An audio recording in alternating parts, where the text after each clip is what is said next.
Hey folks, Alan Saunders here. Welcome to another Steelers Now postgame live from Acrisure Stadium. The Pittsburgh Steelers 31-17 losers to the Seattle Seahawks in a game that got out of hand very rapidly in the fourth quarter. The Pittsburgh Steelers ended the final period tied 14-14, ends up a laugher thanks to a laugher of a mistake by Steelers rookie Kaleb Johnson. One of the if I had a nickel for every time I'd seen a Steelers rookie running back watch a kickoff and hand 7 points to an opponent in a close game, I would have two nickels, but it's weird that it's happened twice. Barry Foster did it as a rookie back in the early 1990s. Kaleb Johnson is clearly unaware that that's a live ball once it lands in the target area, according to the new kickoff rule. And according to the old kickoff rule, by the way, that's a live ball in college too.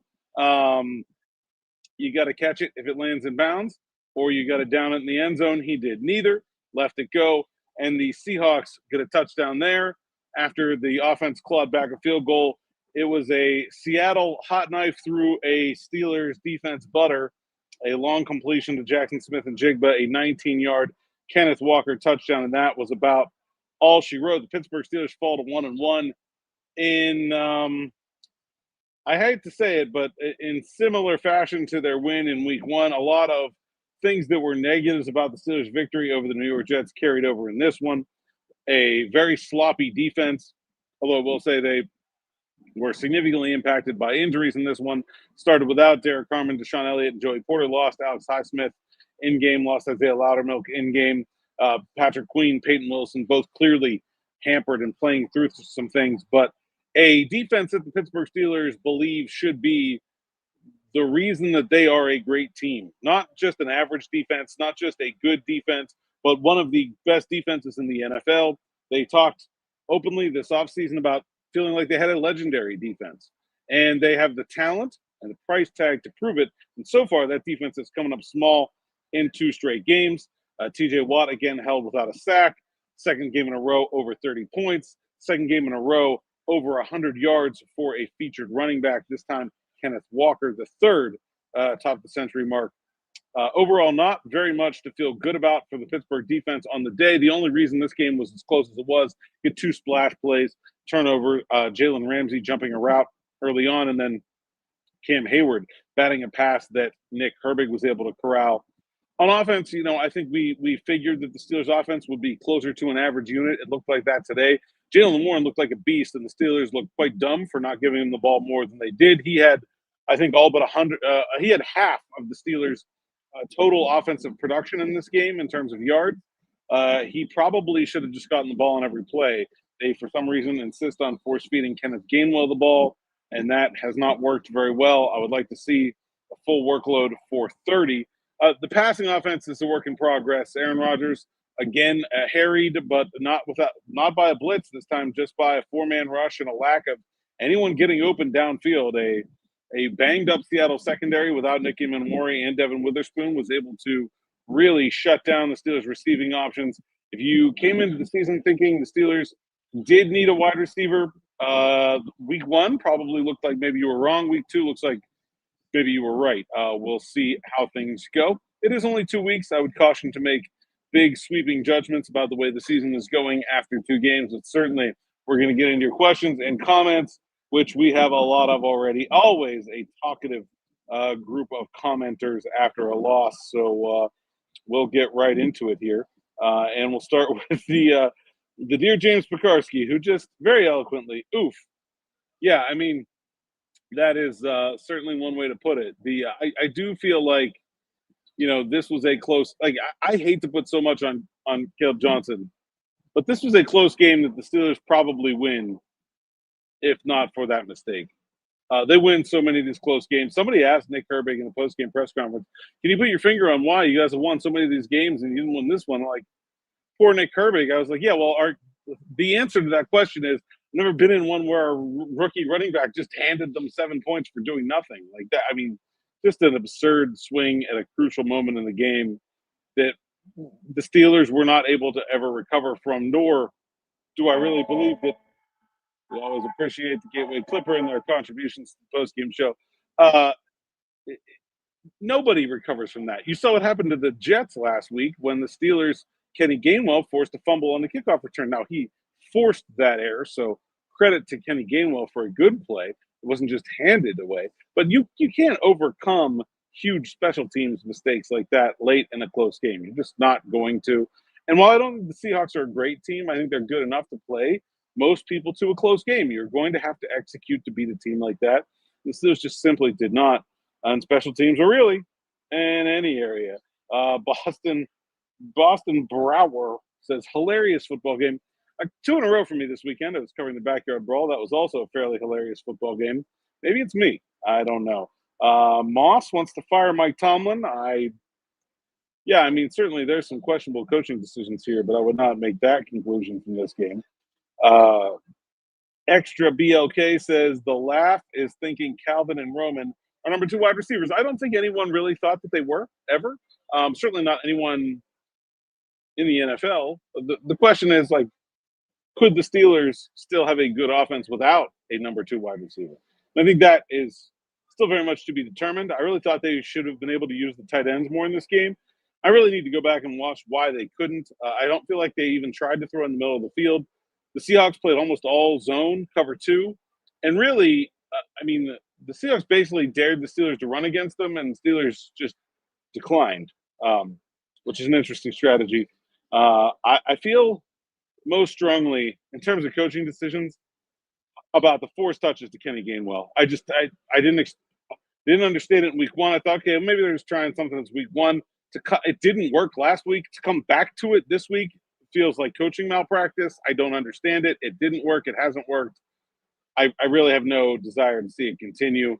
The only other coaching decision I thought was questionable was not going for it on 4th and 1 at the 48-yard line. Again, I think that is a game that the Steelers usually win, and that is how the Steelers usually win it. They usually win it by being conservative, keeping things close, leaning on their defense, and making one more big play than the other team. And I don't want to say that game plan, that blueprint is wrong, but they failed to execute both ends of it. They made a big, huge mistake, gave away a free 7 points, and then their defense came up small. Again, now Jalen Ramsey trips on the last long completion to Jackson Smith and Jigba. I think he has a chance at making an interception on that ball if he doesn't. So, like, some bad luck there too. But the third, they're probably going to lose after that completion anyway. But then the 19-yard toss play to Kenneth Walker is just a sloppy, ugly dagger. Looked like a defense playing in half strength with 60-some plays under their belt already. But that's some embarrassing effort there at the end of the game from what is supposed to be an elite unit. Mike, very succinctly, the O-line stinks. I didn't think they were – I thought Broderick Jones played much better than he did against the Jets. I thought they handled things from a communication standpoint pretty well, which is generally one of the difficulties of playing against a Mike McDonald defense. There weren't like 3 rushers immediately off the snap where Aaron Rodgers didn't have a chance. Mostly, I felt like there was a lot of coverage sacks and some slow losses that you would hope there's someone open enough to throw the ball to, and there just wasn't. And that's probably going to be a problem because they lack separators at all levels. There is no need to hold on to the draft picks with that O-line. I would certainly not bury the Steelers' offensive line at this point. DB, we can bury. DB Jinx, this DB, the one of the 3 of us on Friday who picked the Seattle Seahawks to win. Certainly, send all your hate DB's way. He's more than earned it. Average points against the last season was 20.5. Average points against the last 4 games of the last season, 27.5. Average points against this season, 31.5. Well, yeah, you're dealing with some small samples and a 7-point special teams play there. But yeah, and I'll add to that. The last 4 games of last season were against the Cincinnati Bengals, the Baltimore Ravens, the Kansas City Chiefs, and the Philadelphia Eagles. With due respect, the New York Jets and the Seattle Seahawks are not like those teams. If you're giving up 30.5 points per game to 31.5 points per game to the Jets and the Seahawks, what on earth? Now, I understand Joe Burrow was injured today. What on earth and the Ravens honestly look pretty human for a half, but like, what are the Bills going to do? I don't know. A lot. Or the one tie game should have gone for it. Yeah, I talked about this. I feel good about them being able to get 1 yard. I'm not sure they would have done much beyond that anyway because they were pretty inconsistent on offense throughout. But yeah, I mean that's the Steelers' game plan. It's their blueprint. It's worked for them for a long time. But the defense has to hold up its end of the deal, and then you just can't give away points the way they did. I mean, I hate to, like I said in the open, I hate to put too much on Kaleb Johnson, but really, I mean, when you do that, you lose almost 100% of the time. Like there's just a no recovery from a play like that. Like, there are not a lot of 2-score games in the NFL anymore. Go look around the league; like they're pretty rare. You start handing away 7 in the fourth quarter, you're going to lose almost always. Why can't the defense play like the way they are paid? Also, why can't they coach? Why can't they coach the way their head coach is flaunted around the media league? Um, I don't know that I would consider the Steelers' defense poorly coached, but they certainly are not coming up with a winning edge in terms of stopping the run first and foremost. A lot of what the Steelers' defense is designed to do is stop the run, get teams one-dimensional, get after the passer, create splash plays with sacks and interceptions and things like that. It all falls apart if you're not stopping the run. Schematically, the Steelers have always been able to stop the run. And what the Seahawks did was very different than what the Jets did. So I don't really know. Without watching the tape, it's hard to say why they couldn't stop Kenneth Walker. Was it just tackling? I thought they looked gassed out there, honestly. I felt like they looked like they were poorly conditioned for the number of players that needed to be on the field for 60-some snaps a game. They are an older defense. There's no question about that. But, like, Jack Sawyer played a lot. Daniel Ekawale played a lot. And those guys are not going to be impact players. Like, you got to have your stars on the field, but they got to get off the field. And I really think the backbreaker for the defense in this game was a couple of those, like, fluky kind of third down conversions, a little dump off, went for like 15 yards, things like that. I don't know. I got to watch more to find out what really went wrong with the running game. But everything flows from that. Everything else that the Steelers defense isn't doing is because they're not stopping the run. 5 D players, says Christopher Sexton, 5 D players out, 2 planned on was doing much better on D, then add 3 more. Injuries, lack of rotation. The Heat, 5 players not playing starters against the Heat. Many reps. I definitely think fatigue was an issue for the defense at the end of the game. For sure. And Patrick Queen and Peyton Wilson were playing hurt, and they looked like it, but there was no one else to put out there. You're not trusting reps to Carson Bruner and John Radigan. So they kind of had to. But those guys Patrick Queen looked hurt. Peyton Wilson, Mike Tomlin just said it's heat stuff, but he's throwing up on the field. That doesn't look good. So, yeah, you had a bunch of guys playing a lot, a bunch of guys not playing 100%, and it looked like it. It looked like it. But like that's the thing is like the defense wears its own fatigue. They are in control of whether or not they get off the field and how much they have to play, and their failures led to more failures by the end of the game. Hayden Bishop, from a broader perspective, how are you feeling about the rebuild of the offensive and defensive lines after these first 2 games? It's way too early to draw any major conclusions about that. Ask me again in December. Scott Schaefer, Austin, the DC needs to let go. How tough to replace a DC in season?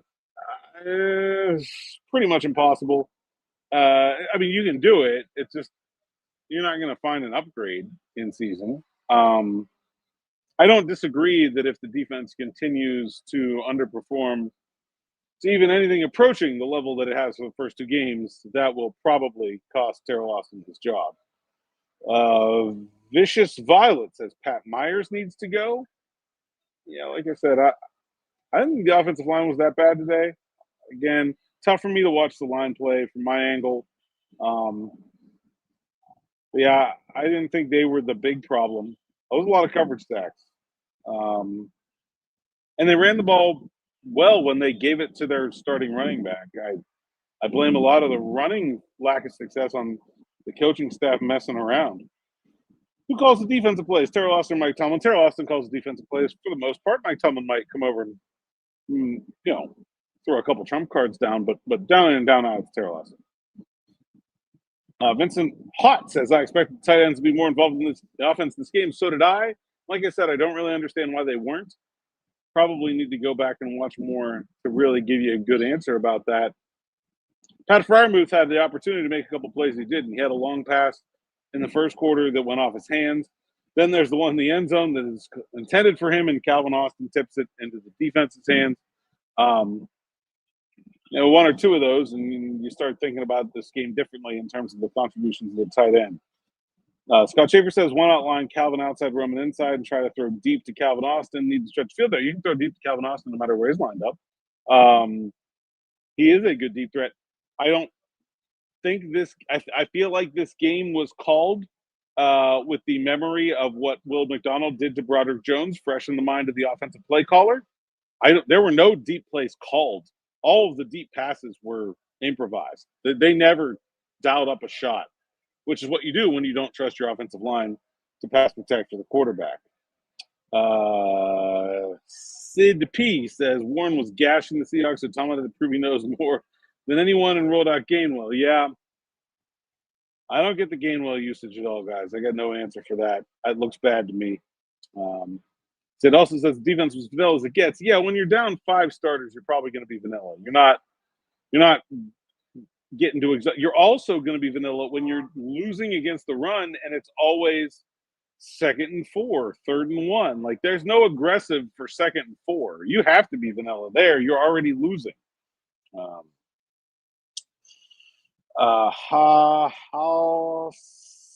going to try. Sleestack. I probably butchered that. Sorry. Says George Pickens made a winning touchdown for Dallas. Wish we had him instead of Metcalf dropping passes. Yeah, DK doesn't have the world's greatest combat catchability for a guy his size. You would expect him to be a little bit better. I think the Steelers are very, very happy to have DK Metcalf and not George Pickens. 2 from the good old Clipper. David says, when should we be concerned about the defense?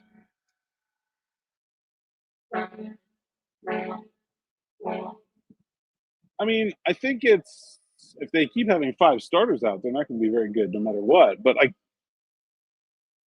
I still believe the Steelers' defense is going to be good. They have too much talent to not be. The things that they are struggling with are not things that this group has historically struggled with. So, yeah, I probably would need to see more before I start to have serious concerns about the Steelers' defense. I would wager a lot of money they're going to end up in the top 10. Now, I'm concerned about them.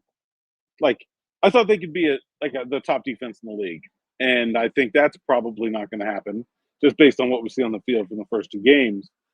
But I mean, I would not assume they're going to be this bad for very long or for much longer, really. Zarina Diaz says, does Kaleb get a helmet next week? They only have 3 running backs in the roster, so almost certainly yes. I don't believe Kaleb Johnson should have ever been returning kickoffs, and I would not put him back out there. He was not very good at it. He fumbled against the Jets. I understand you're it's a rookie. He's not part of your offensive game plan. You're trying to find a way to let him contribute, but he's hurting the team, and he showed no aptitude for it. So I would not continue to put him out there.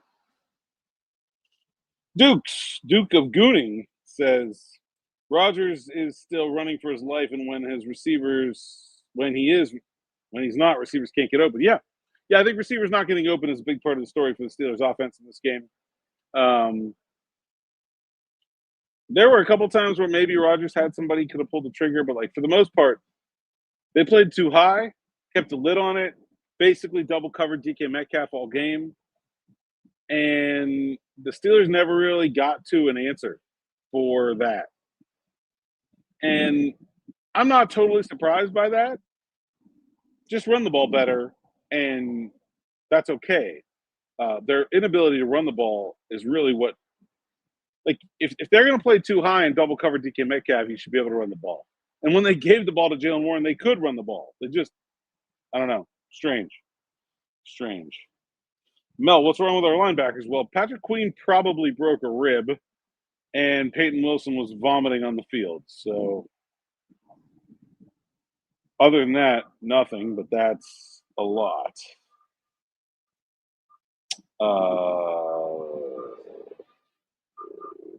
Jordan Alexander, what's up? The soft zone they were playing to let Seattle's guy in the slot be open all game down the middle. Yeah, I mean, I didn't think it was mostly zone. There was some zone. There was a lot of man too. I think there was a conscious effort to try to take Jackson Smith and Jigba away. He had a massive target share in Seattle's first game, and they kind of put two guys on him a lot, and that means you're going to have to be singled up somewhere else. I didn't think this was Juan Thornhill's best game at my first watch, but probably have to go back and look a little bit to see what schematically was going wrong there. Playing zone is not a problem. The Seahawks played zone all game and did just fine. Playing zone doesn't mean you're leaving guys wide open, which is what they were doing. Mr. Cactus, I feel like I'm alone to see Broderick Poe. I thought Broderick was actually fairly good. Again, I always want a couch offensive line watching from the sideline, but I thought Broderick was pretty good. I thought Frazier was fine. I didn't think Salamalo had his best game. Probably at least one of the sacks was on him. They got some push in the run game. I don't know. I thought the O-line was not the big problem here. Kaleb Johnson was a waste of a third-round pick. I mean, it's absurd to call anyone a waste of an anything pick at this point of the calendar. Absolutely absurd. Like, just ridiculous. Sandra, highest paid defense and still horrible. It's just so embarrassing. Rodgers running for his life. Same crap year after year. Coaches need to go. Enough is enough. Ravens will absolutely slaughter us. Yeah, I have some real concerns about the Baltimore Ravens. Although they didn't look great today for most of the day either.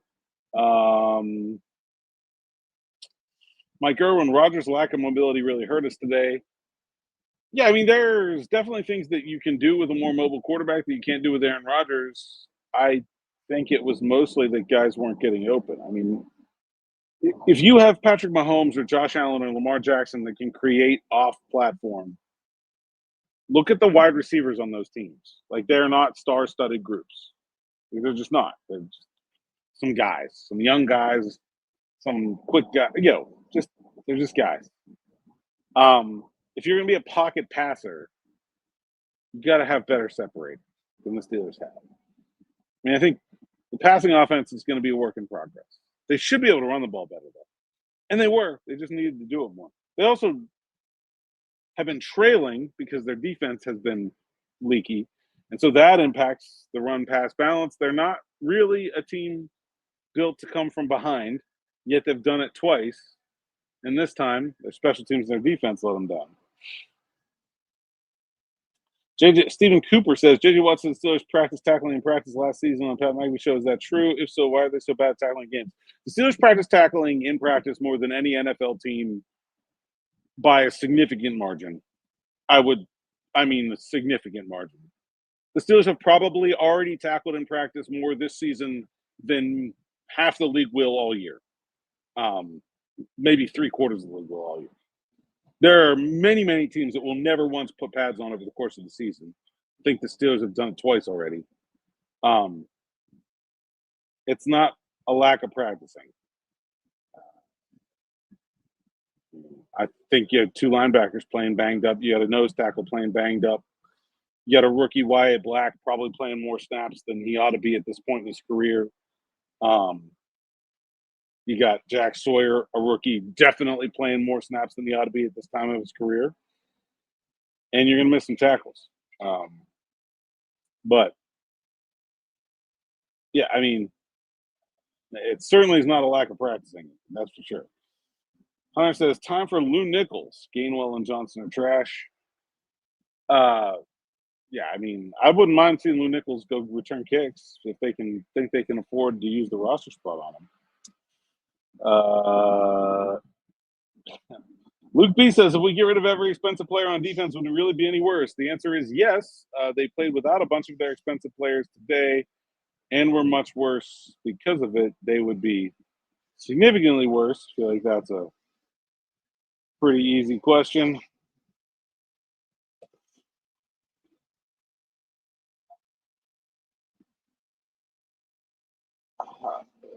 Haha, Slee Stack. Omar Scott's have been pretty crappy. Surprised they extended him. Kaleb Johnson is a head case. Broderick Jones sucks. Benton got ran over. Roman Wilson's like a ragdoll. Broderick Jones was fine. I don't understand. He was not a problem in this game.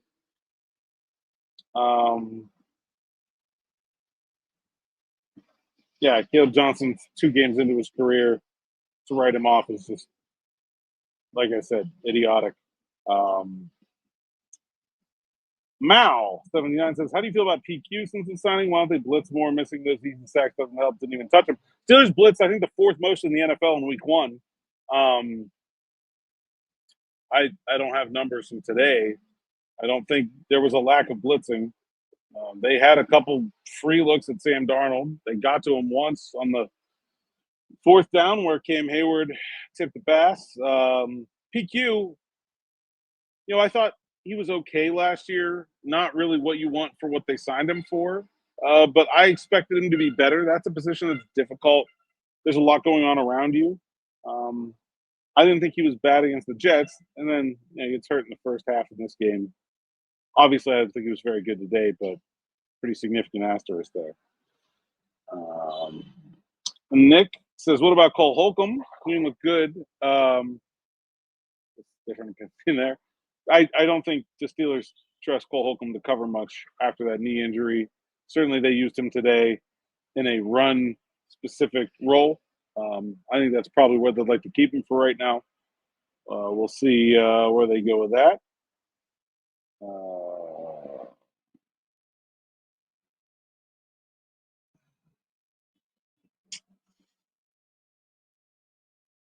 Somber. Warren was gashing them. I don't know why they don't stick with the hot hand in the running game. I don't know what, like, this is Jalen Warren just like cosmically slated to forever be underused? Like, he was better than Najee Harris for the last 3 seasons. And I understand why a team doesn't want to just give the ball up to an undrafted guy when the other guy's a first-round draft pick. But Kenny Gainwell was like an afterthought free agent signing that the Super Bowl champs didn't even really want to keep that much. I really just cannot comprehend force-feeding him snaps at the expense of Jalen Warren, who was just eating. Aaron Rodgers said in the postgame, we got to give him the ball more. I don't know how you could be any more clear than that. I guess Logan Lee is Tomlin's answer to me, Joe Green. Logan Lee actually had a good play out there. I don't know a few, but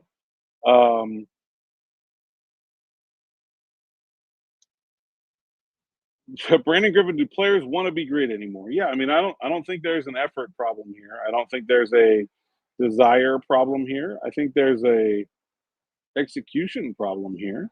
But I mean, it's a very motivated group, highly competitive. I don't see any. I don't see there's another one here, very similar vibe in terms of that line of thinking. I've lost it, but it was like, why is an effort an issue? I don't think effort was an issue at all, really. I don't think they were very good, but I don't think it was effort, and I don't think it was want to.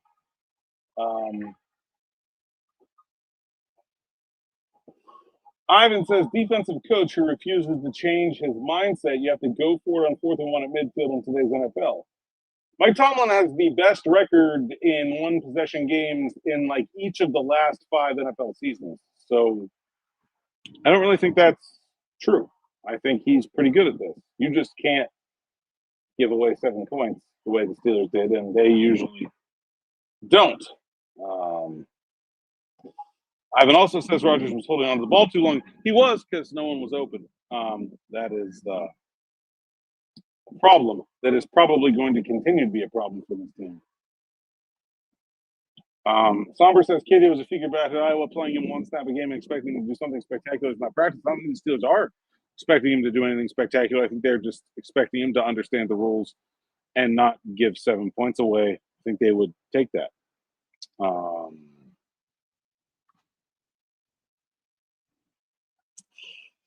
Haha, Slee Stack again. Jalen Ramsey got beat twice bad and missed an important tackle. I thought Jalen Ramsey was probably the Steelers' best player today.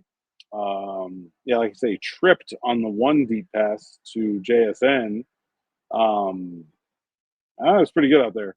This game's a lot more lopsided without for Jalen Ramsey. That's for sure. Jay Miller says we need to see what the run D looks like when Harmon comes back. I mean, it should not be this bad even without Derek Harmon. But yeah, that would. I mean, when you think about like the Steelers spent a lot of time this offseason talking about wanting to be better in the run game, that is the big thing that they did was use that first round draft pick on Derek Harmon, and we have not seen the defense with him out there. But those other guys are getting paid too, and especially in the defensive line, like Daniel Akawala is a pro. Isaiah Loudermilk, I know he got hurt in the first half. He's a pro. Like, I'm not saying these guys are great players, but usually the floor of a defensive lineman is higher in terms of stopping the run than I think we've seen. And Kenneth Benton, I don't really know how healthy he is. He does not look right. I don't know what's going on there. But they gotta find a way to get through whatever's happened to this defensive line pretty quickly. The Patriots are not a great running team, but if I'm game planning for the Steelers, I'm trying to run it 30 times right now.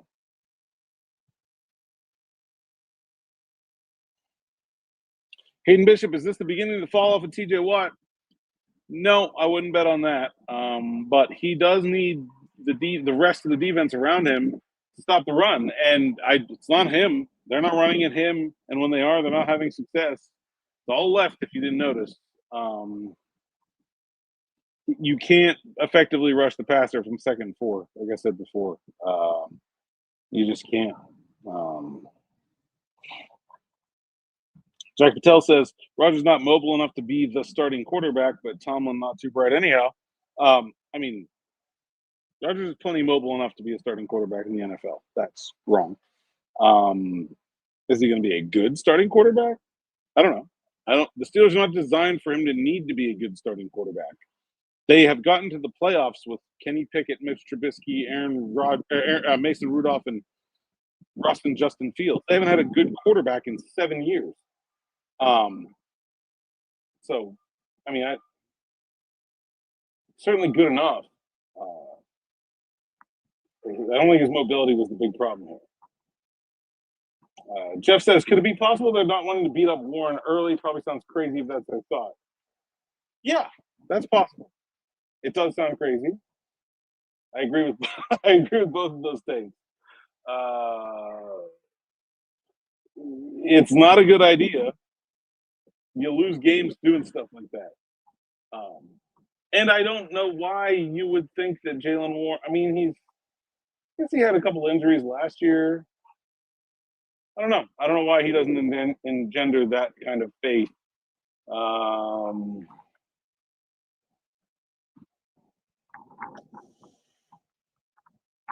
Couple more here before we go. The M-Rob, a longtime member of the audience here. I mean, everyone wants to piss their pants after losing, but this game came down to 2 fluky plays to win the game. Everything else was at worst okay. Yeah, I mean, I think if Kaleb Johnson doesn't whiff on the kickoff, the Steelers win this game. I feel very good about that. I don't think like a 3-point win over the Seattle Seahawks should be indicative that the Steelers, in which they give up 100 yards rushing and 30 points or whatever, 24 points, is indicative that they are close to where they want to be as a team. So it's both, right? I mean, they should have won this game, and they would have won this game if not for that play. But also, like, they won last week and they didn't look great, and that would have been 2 weeks in a row where they won without looking great. And eventually, you should get to where you want to be.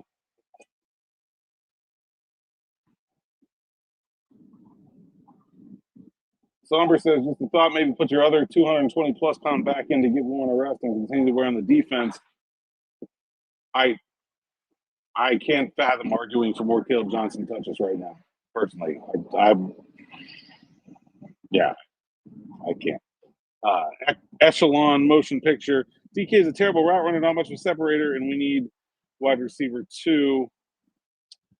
I think Yeah, I mean, they do need another wide receiver. They have needed another wide receiver. I don't think DK is a terrible route runner at all. I think DK is a really good route runner, actually, and a pretty good separator. He's not good at contested catches. When he's double covered all game, he's not going to be open. Got to have an offense that can find a way around that. Last thing here, Hunter, Allen, what's your record prediction for now? If your record prediction has changed after 2 weeks in the NFL, that means you did it wrong in the first place. No matter what, always 100%. That's the thought I'm going to leave you guys with. Stay tuned for more. We got more video from the locker room. Brendan's in there working on that. Lots of coverage coming up at SteelersNow.com. I'm on the final word of WPXI here in Pittsburgh, or WPXI.com. Going up at 11:30, or actually after the local news, after Sunday Night Football tonight. And then Morning Rush Afternoon Drive, more from me and Smitty on the YouTube channel tomorrow. Thanks, guys and girls, for joining me here, and we'll see you next time.